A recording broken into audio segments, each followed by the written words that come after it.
Voilà, frères et sœurs, en ce 29e dimanche du temps ordinaire, nous continuons la lecture de l'évangile de Matthieu, de Saint Matthieu. Nous sommes au chapitre 22.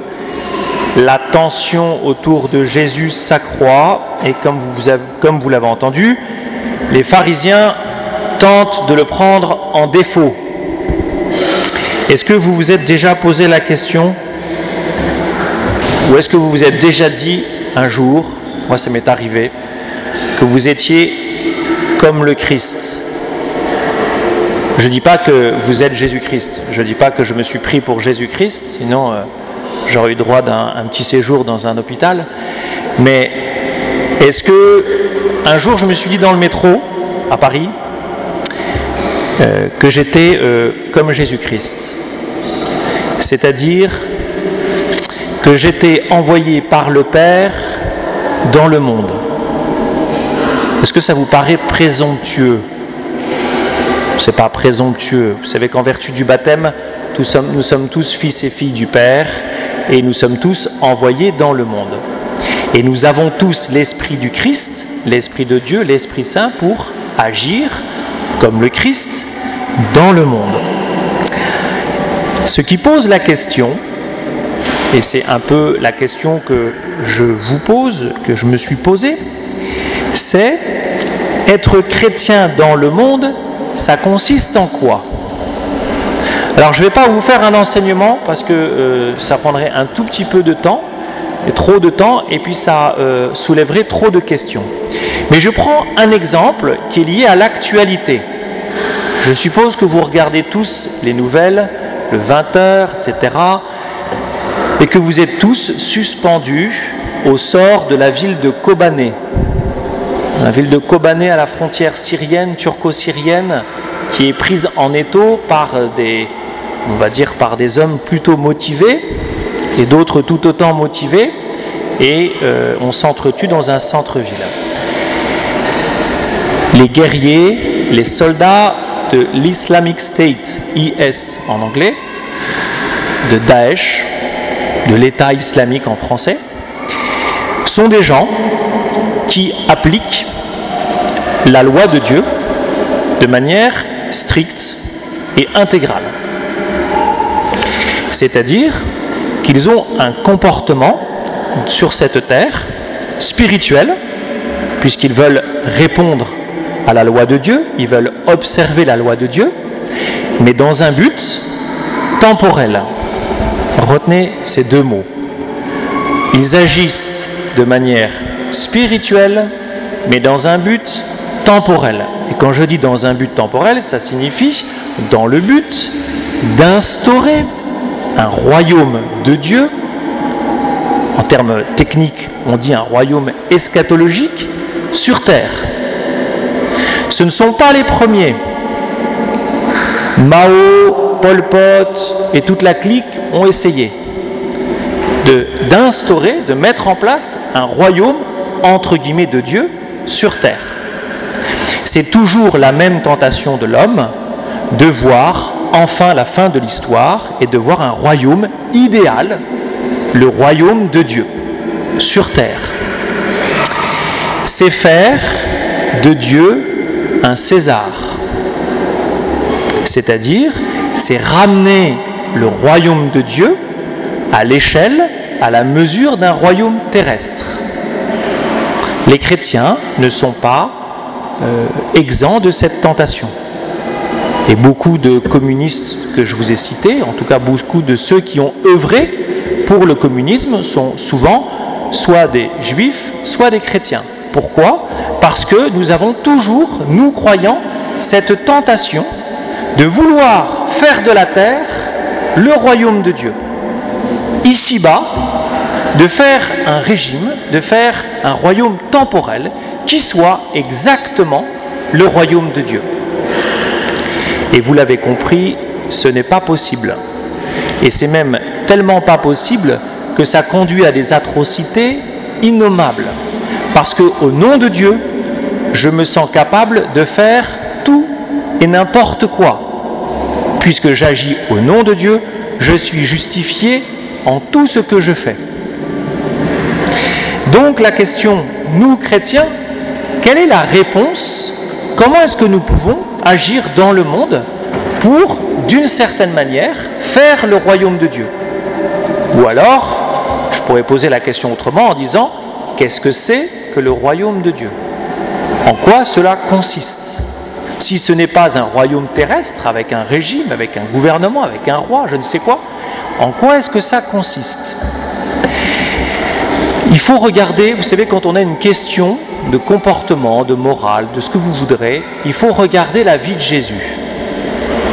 Comment est-ce que le Christ lui-même a agi dans le monde? Et si je prends la dernière parole de notre évangile, quand il dit « Rendez à Dieu ce qui est à Dieu », comment est-ce que le Christ lui-même a vécu cette parole? Comment est-ce qu'il a vécu ce « Rendez à Dieu ce qui est à Dieu ». Pardon, ce qui est à Dieu. Le verbe « rendre », c'est le registre de la dette. Et dans l'Évangile, ce qui est du registre de la dette, c'est la parabole du débiteur impitoyable. Vous connaissez cette parabole du débiteur impitoyable? De celui à qui Dieu remet tout et qui, en sortant, met en prison celui qui lui doit 2-3 pièces. C'est-à-dire, le débiteur impitoyable, c'est celui qui sait qu'il doit rendre à Dieu des comptes, mais qui trouve insupportable que les autres ne lui rendent pas les comptes qu'il attend. Mais surtout, ce qui est important de comprendre, c'est que ce régime du rendre, ce régime de la dette, en fait, nous n'aimons pas. Nous n'aimons pas devoir rendre des comptes à qui que ce soit. Nous n'aimons pas devoir rendre des comptes à notre patron, à notre papa, à notre maman, à notre grand frère, à notre grande sœur, à toute autorité. Et nous n'aimons pas devoir rendre des comptes à Dieu. Nous n'aimons pas. Et nous avons raison. Parce que ce registre de la dette, ce vocabulaire de la dette, ce vocabulaire de « tu me dois ceci », n'est pas exact pour parler de notre relation à Dieu, n'est pas correct. Parce que la seule dette que nous avons vis-à-vis de Dieu, c'est une dette d'amour, c'est une dette de gratuité. Et nous avons à apprendre à rentrer dans ce régime de la gratuité vis-à-vis de Dieu. Le Christ lui-même a vécu sous ce régime de la dette, on va dire de la dette d'amour. C'est-à-dire que le Christ a vécu toute sa vie en offrant sa vie, en offrant chaque instant de ce qu'il vivait, tout épisode de sa vie, en relation avec son Père. C'est-à-dire en ayant conscience que cette vie, il la recevait, et que la recevant, elle ne venait pas de lui, et il en rendait gloire à Dieu. Eh bien ça, c'est concret, parce que ça l'a conduit directement à la croix. C'est-à-dire qu'à partir du moment où vous décidez de vivre pour Dieu, de vivre en donnant votre vie à Dieu, vous acceptez de pouvoir mourir dans votre corps. Et je vais même aller un peu plus loin, la seule autorité qui peut vous réclamer votre vie sur terre, c'est Dieu. Soit à cause de votre foi, ou en vertu de votre foi, soit à cause du combat pour la paix et la justice. Mais seul Dieu a autorité sur vos vies. Encore une fois, soit par la foi que vous avez, soit par votre combat pour la paix, la justice, etc., etc., etc. Aucune autorité n'a le droit de réclamer votre vie. Et vous ne pouvez donner votre vie qu'en vertu de l'amour que vous avez pour Dieu. Vivre pour le Père, quel qu'en soit le prix. Quel qu'en soit le prix à payer. Et nous n'avons pas le droit de désobéir à Dieu pour obéir à toute autre autorité. Nous n'avons pas le droit de désobéir à Dieu pour obéir à César. Inversement, nous avons le droit d'obéir à Dieu et de désobéir à toute autre autorité. C'est-à-dire que nous avons le droit d'obéir à Dieu et de ne pas obéir à César. Avec discernement, évidemment. Alors, peut-être que ça vous a paru un peu abscon ou peu concret ce que je viens de vous dire. Donc, je vais essayer d'être un tout petit peu plus concret. Ça veut dire quoi? De vivre sa vie en offrande au Père. Ça consiste de vivre sa vie pour Dieu. Si vous vous posez la question du sens de votre vie, si vous vous posez la question du sens de l'existence, il y a une réponse. Votre vie vous a été donnée par Dieu pour que vous la viviez pour lui, à son service. Et cela demande une radicalité. Cela demande d'être radical. Ce qui n'est pas encore la sainteté, mais ce qui demande une forme de radicalité. Vivre pour Dieu, cela veut dire que tout ce que vous faites doit être ramené pour la gloire de Dieu. Cela signifie encore plus concrètement que tout ce que vous faites se fait avec Dieu et pour Dieu. Je choisis un métier. Je pose la question à Dieu ce qu'il en pense. Alors ça ne veut pas dire que vous aurez une réponse toute faite. Mais cela signifie que vous vivez votre vie toujours en relation avec Dieu et rien de votre vie est en dehors de Dieu. Tout ce que vous vivez intéresse Dieu. Et cela va de l'éducation de vos enfants au choix de votre lieu d'habitation jusqu'au choix de, j'ai envie de dire, de métier. Tout ce que vous vivez intéresse Dieu. Le Seigneur ne veut pas vous contrôler, il veut que vous viviez votre vie avec lui. Parce qu'il n'y a qu'avec lui, totalement livré à lui, que vous pourrez vivre une vie pleine et entière.